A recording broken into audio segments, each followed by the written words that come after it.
Assalamu alaikum wa rahmatullahi wa barakatuh. Bismillahir Rahmanir Rahim.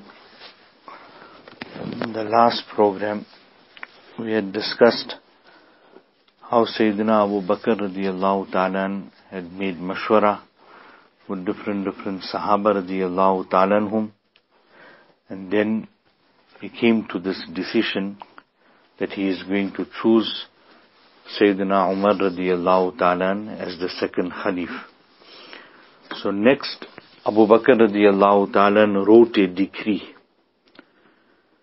which was to be read both to the Muslims of Medina Munawwara, and it was also going to be sent to the different governors in the different regions abroad, and they must read it out to their communities.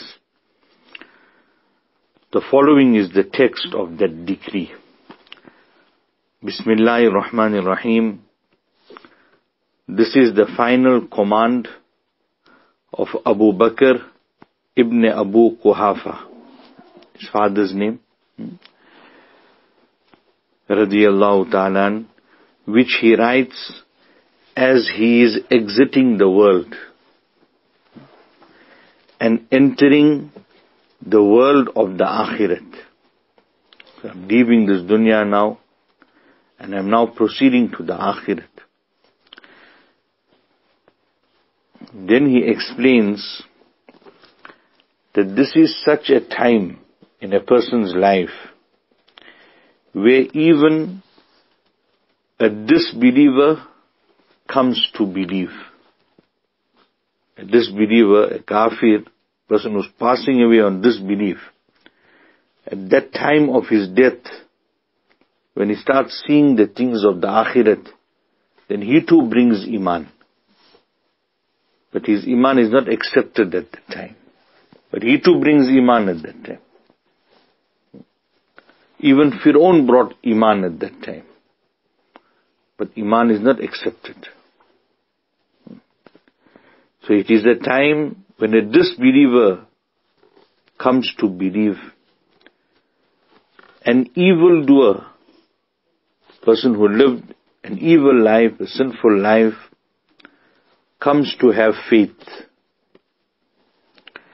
And a liar also tells the truth. This is a time when even a liar will tell the truth. It's such a time in my life when I'm leaving the dunya and I'm going into the Akhirat. Verily I appoint over you Umar bin Khattab radiyallahu ta'ala as my successor. So listen to him and obey him. If he acts justly, if he rules over you with justice, keeping the ahkam of Allah ta'ala in mind, etc., then that is what I think of him and that is what I know about him. This is what I expect of him. I've got confidence that this is how he will rule over you. But if he changes for the worse, imagine who is saying this, Umar radiyallahu ta'ala, Abu Bakr, and he's saying it about whom? Umar radiyallahu ta'ala. So where can we ever be complacent that no, we got some type of a certificate, every decision that we make in our life is correct, and we can never ever be wrong. Abu Bakr is saying this about Umar radiyallahu ta'ala, that if he has to act contrary, that means he changes for the worse, he begins to act unjustly, then for each person is that which he has earned. In other words, then he will be answerable to Allah Pak for his actions. I am leaving him at a time when he is on Sirat-e-Mustaqim, and I have got full confidence that he will rule over you with justice, keeping the Shariat in front, keeping the Sunnah of Nabi Kareem sallallahu alaihi wasallam in front.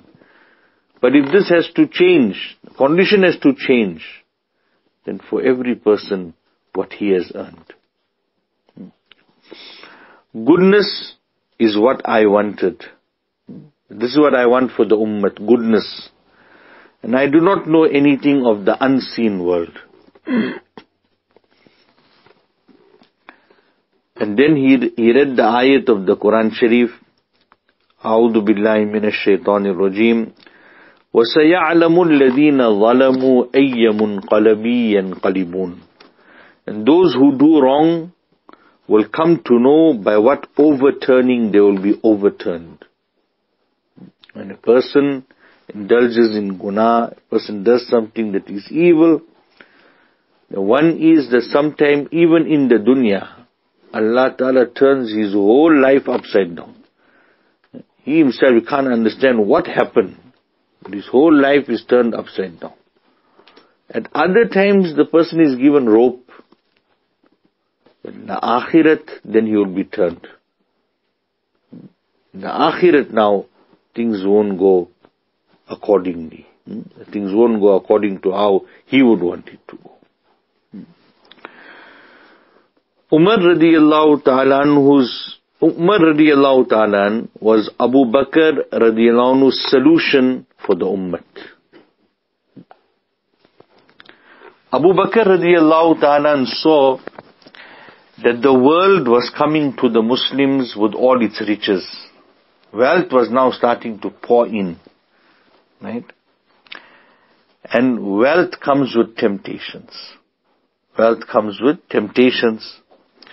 He feared that if the ummah embraced those temptations with open arms, then they would be heading down the path of destruction. And this happens to many of us. It happens to many of us. That initially in our life, we're starting out, your earnings are not so much. That in itself keeps a person on the straight and narrow. Right? He has to have a schedule. He is, appreciative of his spouse because she is bearing all the difficulties with him. Sometimes he can't buy certain things, he can't provide certain things. She makes sabr, she carries on. Right? He needs his children to be understanding. And he tends to spend more time with his family also. Because he doesn't have too much money to run around. He doesn't have too much money to run around. He doesn't have too much money for hobbies. Right? So more quality time is spent with his family too. But slowly, Allah Ta'ala gives a person barakat. Wealth starts coming in. The wealth comes with its temptations. Now what happens?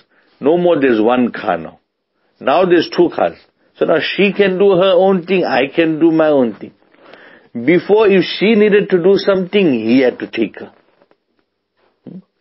He was fulfilling that role of a husband. That I am her mahram, I am her husband, I have to do things for her.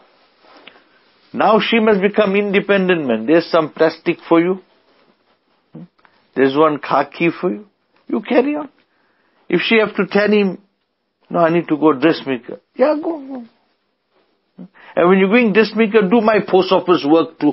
One time. So she becomes his knocker also. His work also she has to start doing now. Then, now when he got more money, there's more friends too. When he got more money, now there's more friends too. When he got more money, there's more hobbies too. So less time is spent with the family. And then when he got more money, now who can tell him anything to? Now nobody can tell him anything to. And then a lot of things open up for him now.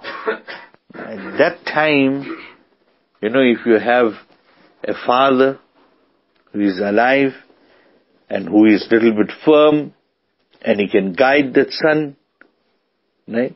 That is what is needed. Or a person has, an elder brother who the person listens to, which is something extinct today. Or a person has an ustad or a sheikh or somebody he's got on his head. Then that person can guide him. But provided he listens. that person would guide him along. So Abu Bakr radiallahu ta'ala, he's watching this. He's watching this situation. That see, things are opening up. Things are opening up. Wealth is starting to pour in. The ummah now, they're going to embrace this. With wealth is going to come temptations.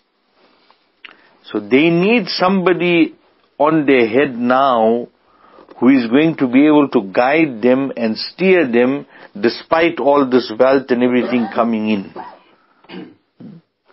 So look at his durbini, his foresight, how far he's thinking for the well-being of the ummah. It is not unlikely, this is the author is saying from his side now. He said, it is not unlikely that Abu Bakr radiallahu ta'ala at this time could have remembered the hadith of Nabi Kareem sallallahu alayhi wa sallam, when Nabi Kareem sallallahu alayhi wa sallam mentioned, فَوَاللَّهِ, that by Allah, لَلْ فَقْرَ أَخْشَى عَلَيْكُمْ, I do not fear poverty for you. Nabi sallallahu alayhi wa sallam mentioned, I don't fear poverty for you. وَلَكِنْ أَخْشَى عَلَيْكُمْ أَن تُبْسَطَ عَلَيْكُمُ الدُّنْيَا كَمَا بُسِطَتْ عَلَى مَنْ كَانَ قَبْلَكُمْ. What I fear is that the world will be opened up for you, like how it was opened up for people before you. In other words, the wealth will start pouring in. Things will start now, picking up. Everybody's standard of living, everything will be going higher. فَتَنَافَسُوهَا كَمَا تَنَافَسُوهَا وَتُهْلِكَكُمْ كَمَا أَهْلَكَتْهُمْ. Then what will happen? You will begin to compete over it, as those people competed over it. If you really look at it, so many people today, Allah Pak save us, they are not in business to earn a rosy. They're not in business. The earning rosy, that is sorted out. Now it's all a competition now. Now it's all amassing, competition. How big can I make my store? How smart can I make my store? How much more electronics I can put inside my store? How many more properties I can get? How many more branches I can open? It's all about that. It's no more about earning a rosy. Many people have established themselves. They got the business, they earn the rosy they're getting from the business finished. But now the sights are on other things, bigger things. The maqsad after that becomes business. The maqsad of life becomes business. So then it will destroy you like it destroyed them. So he's saying that it is probable that maybe this hadith sharif could have come to his mind at that time. Right? Fearing this eventuality, Abu Bakr radiallahu ta'ala prescribed a potent cure. A cure that was embodied both literally and symbolically in the leadership of Umar bin Khattab radiallahu ta'ala. After all, Umar radiallahu ta'ala was that man to whom Nabi Kareem sallallahu alayhi wa sallam said, Ayyuha ibn al-Khattab. He said, O Ibn Khattab, O Umar, not. Walladhi nafsi biyadih. I take an oath in that Zat who controls my life. Ma laqiyaka ash-shaytanu salikan fajjan qattu illa salaka fajjan ghayra fajjik. He says, the devil, shaitan, has never come across you in a mountain pass, except that he then passes through a mountain pass other than the one that you passing through. Shaitan is like a hunter, He hunts for the believer, that you go and make waswasa and take the believer off. Deceive the believer, make the believer end up doing some wrong. But when you see Umar run, he used to run. When you say Umar radiallahu ta'ala, shaitan used to run. This was the caliber of person. In this regard, as was the case regarding almost all of his decisions, Sayyidina Abu Bakr radiallahu ta'ala was right on the mark. He was right on the mark. For if we have to look at our history, all the trials, tribulations, etc. that started in the Ummah, started after Umar radiallahu passed away. After he passed away, then all these different fitan, etc. started. Immediately after the demise of Umar radiallahu ta'ala, all the fitan, etc. started. That those trials and tribulations began only after Umar radiallahu ta'ala passed away in itself proves that Abu Bakr radiallahu ta'ala was correct regarding his decision to appoint Umar radiallahu ta'ala as his successor. Abdullah ibn Masud radiallahu ta'ala, he said that the three most penetrating and judicious of people are the following. The three people who saw through something, and the decision they made was on par, on mark, He said one was Musa alayhi salatu wassalam's female companion. Right? When she said to her father, you see, Musa alayhi salatu wassalam, he left, he ran away from Egypt, he came to Madian. So when he came here, now it was a long journey. So he is sitting there, taking a bit of a rest. And then he sees that the people are coming there and they are giving water to their animals. Allah's fazal, Allah's karam, ihsan, Allah Pak allowed us to go to that place, I think I mentioned to you when we had returned, but we mention it again, that whenever we used to do this, in the tafsir or in the hadith or something, I used to always think that, a well, we picture a well, a watering hole is around, and people can come from all sides, animals can come from all sides. So how come these daughters of Shuaib alayhi salam, they couldn't take their animals forward? But those of you that have been there, and Allah Ta'ala take us there, this water, must remember this place is like desert now, right? And this water source is in a cave. It's actually in like a cave. So if you go in there, maximum maybe like 3-4 animals will be able to drink at a time. Until today, the shepherds in that area, they come and water the animals there. They still come and use that place, they come in and water the animals. And the ajib thing they were telling us, that this water source never dries up. It never dries up. The water is always, it doesn't ever get like full. It's not like ever overflowing, but at the same time it never dries up. So when you see it there how it is, there's a rock all around. And there's just one opening like a cave. And now you're going to take your animals in few at a time. So all the shepherds now, they're waiting in a line, And they're watering the animals slowly and coming out. So this is why you couldn't go from any other side. So Musa alayhi salatu wasalam, he's seeing that these two ladies now, they are standing one side, they're waiting. The rest are all men.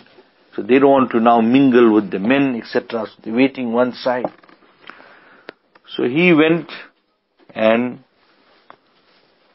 he told them that, look, let me take your animals and go and water them. So now he can go and mix with the men. So he went and watered the animals and they went away home. So obviously they reached home early. So the father asked them, how come you all came Now here also you learn parenting. From this incident we learn parenting. You see, Hazrat Shuaib alayhi salam, he knew exactly that my daughters, when they normally come back at that time. This chore that they go to do, it normally takes them this amount of time.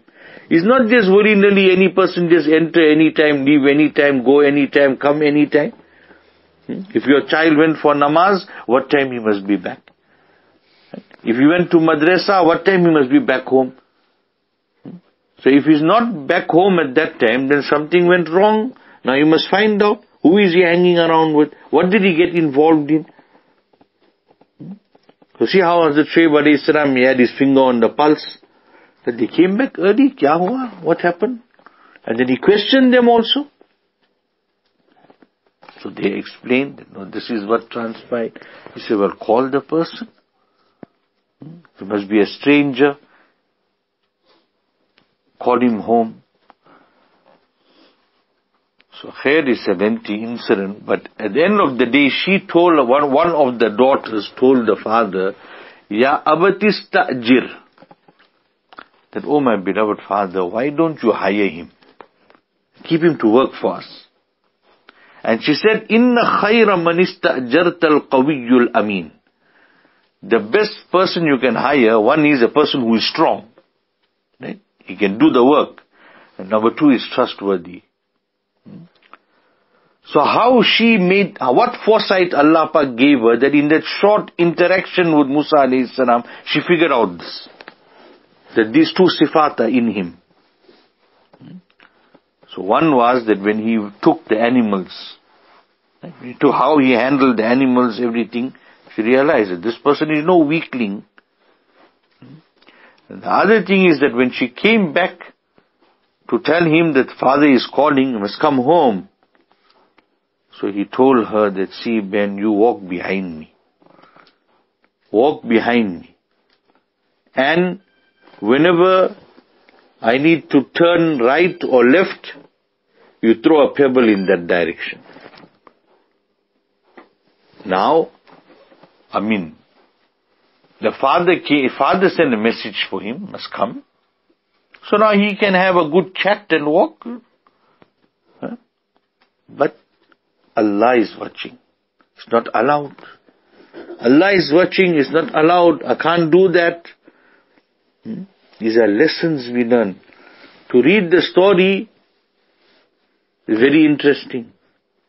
But the sabak, the lessons we need to take. Right? Then, so one is, he didn't want his eyes to keep falling on her. He is a Nabi of Allah Ta'ala, but look at the precautions he's taking. Right? So he told her, no, you walk behind me. Because if she walks in the back, now he won't have to see her, right? And then he didn't want to talk to her also. He didn't want to hear her voice, because you know how men, Musa alayhi salam, nothing was going to happen to him. He's a Nabi of Allah Ta'ala. But he's teaching us, teaching me and you, that we must not become too sure of ourselves. So he told her, if I need to go right, you throw a stone on the right. If I need to go left, you throw a stone on the left. If we come to a crossing, I need to go right or left, just throw a stone which direction I need to go and I can go. So she realized that this is a trustworthy person. If he kept he respected me so much, then he is a trustworthy person. And it turned out like that. Intuition. So that was one. The other one was Sahibu Yusuf, the Minister of Finance. When he bought Hazrat Yusuf alayhi salam, Hazrat Yusuf alayhi salam is a young boy. Right? But he bought Hazrat Yusuf alayhi salam and he brought him home, and then what he told his wife, say, Akrimi maswa. I don't treat him like a normal slave. Akrimi maswa. Make his stay comfortable. Asa ayyan fa'ana. Maybe he will, be of some benefit to us. O nattakhidahu walada. Or we'll adopt him as a son. He saw through that this is no ordinary person. This is no ordinary person. Allah Ta'ala inspired him. And the third he said was Abu Bakr radiallahu anhu. When he took the decision and he appointed Umar radiallahu ta'ala as his successor. The next step, the author says so beautifully here. So when he appointed Umar radiallahu ta'ala as his successor, Umar radiallahu ta'ala was like an impenetrable dam that protected the Muslim nation from the violent waters of misguidance and the roaring waves of trials and tribulations. An area that gets flooded. So what they do is they build a dam. So the dam will take in all the waters and the area gets saved from the flood. So he describes Umar like that. That he was like a dam. It took in all that he could handle, all the trials, tribulations, whatever it is. Allah Ta'ala had given him that wisdom, that foresight, the strength to be able to deal with everything. And this saved the Ummah. And the Ummah needed this. It needed this so that it could grow. There was no Nabi Kareem sallallahu alaihi wasallam had passed away. The Ummah was vulnerable at that time. Then you had the fitna of the Murtaddeen. Abu Bakr radiallahu ta'ala just sorted out all of this. He just sorted out all of this and brought the Ummah to a stable condition. And now he's departing. He's departing. So you need somebody coming in now who can maintain that stability. The Ummah needs to grow. It needs to grow in a stable condition, stable environment. Right? The next step, so that was the second step, that he wrote this decree and sent it around in the Muslim world. This decree must be read out. This is who I have appointed. The third step is now to inform Umar. He doesn't know nothing still. He doesn't know he's the next Khalif. He's going to become Amirul Mu'mineen. So that's the third step, to inform him. Abu Bakr radiallahu ta'ala called Umar radiallahu ta'ala. He told him, see, this is my decision. Umar radiallahu ta'ala flat out refused. He said, no ways. This is not for me. I'm not going to take this position. I refuse the position. Abu Bakr radiallahu anhu threatened him. He shouted him, he threatened him. Said, you will take it. I'm instructing you. You will take this position. Umar radiallahu anhu is saying no. Abu Bakr radiallahu anhu threatened him with his sword. He threatened him with his sword. He said, I am instructing you, you will take this position. Umar radiallahu ta'ala, seeing that there is no escape, from this. Abu Bakr radiallahu anhu is not going to change his mind. It's an instruction from the Khalifa of Rasul Pak sallallahu alaihi wasallam. He cannot refuse this instruction. He cannot refuse it. But he is appealing to Abu Bakr radiallahu anhu to excuse him. Abu Bakr is having nothing of that. You are going to be my Khalifa. And this is how Umar radiallahu ta'ala had to accept this. Wanting to make sure that there would be no confusion regarding his decision, Abu Bakr radiallahu ta'ala then stood up before the people and he said to them, that are you pleased with the person that I have appointed over you? Verily I have thought long and hard before making this decision, and I did not appoint a relative to the post. In Deen, there's no just handing down to relatives. See, in certain situations, maybe the relative is worthy of it. Right? But must remember this thing. Must remember this thing. Right? And I'm telling you people, as friends, I'm telling you. There is no bharosa on hayat. Hayati, there is no bharosa. Right? Tomorrow, we got a madrasa. If Allah Ta'ala wills, you got a bigger madrasa. Whatever is left up to Allah Ta'ala, it's all Allah's work. Tomorrow, eyes closed. A person who is suitable must be found to continue the work. Not know, hey, now this was all Maulana's thing here, now Maulana's son put him here. Now it's Maulana's son now. My son may not be responsible enough. He may not be experienced enough. He may be a young person or he just finished studying and you can't take him and make him a principal. I'm just giving you an example. Sometime you feel like now you just have to hand it down, There's no kingship in Deen. That now this fellow is the king, so that fellow is the prince. Like what's happening in Saudi Arabia now. See, so now that fellow is dying, now you have to pass it down to this prince, and this next one is in line, and next one is in line. It doesn't work like that in our Deen. As I said to you, in some situations where maybe now after making mashwara, it is found that no, that son is the right person. He is working with his father for the last 15, 20 years. All the intricacies of the madrasa, the admin, everything, he understands it. Right? That's the best person, not he's got the experience now.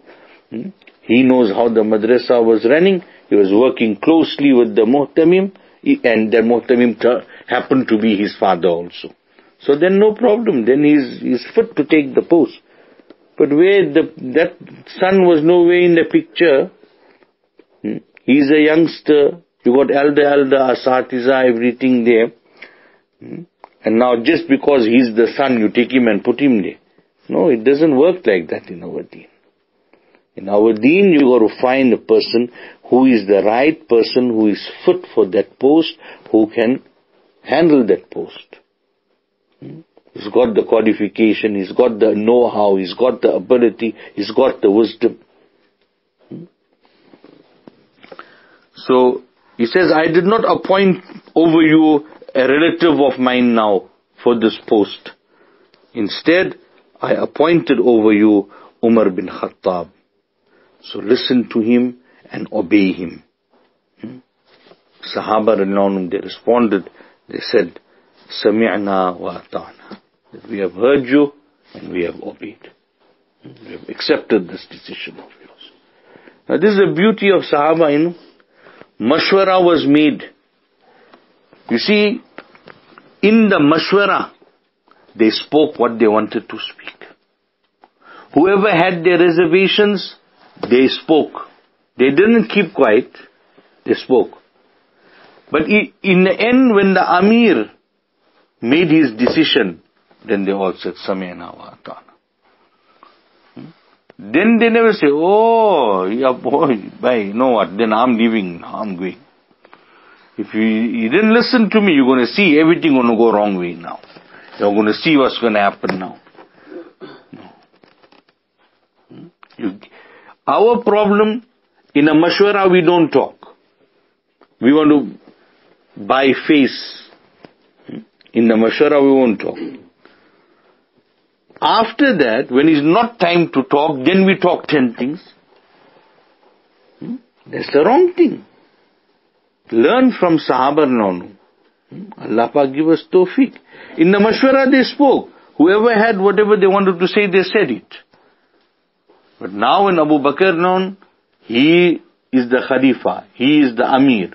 Right? So he made the decision. Once he made the decision, Sami'na wa ata'na. Then they all gave their full to Amir al-Mu'mineen, Umar radiyallahu ta'ala. We'll continue with this inshallah ta'ala. Allah ta'ala give us tawfiq. Subhanallah bihamdihi. Subhanakallahumma wa bihamdik. Nashhadu an la ilaha illa anta nastaghfiruka wa natubu ilayk. Assalamu alaikum wa rahmatullahi wa barakatuh.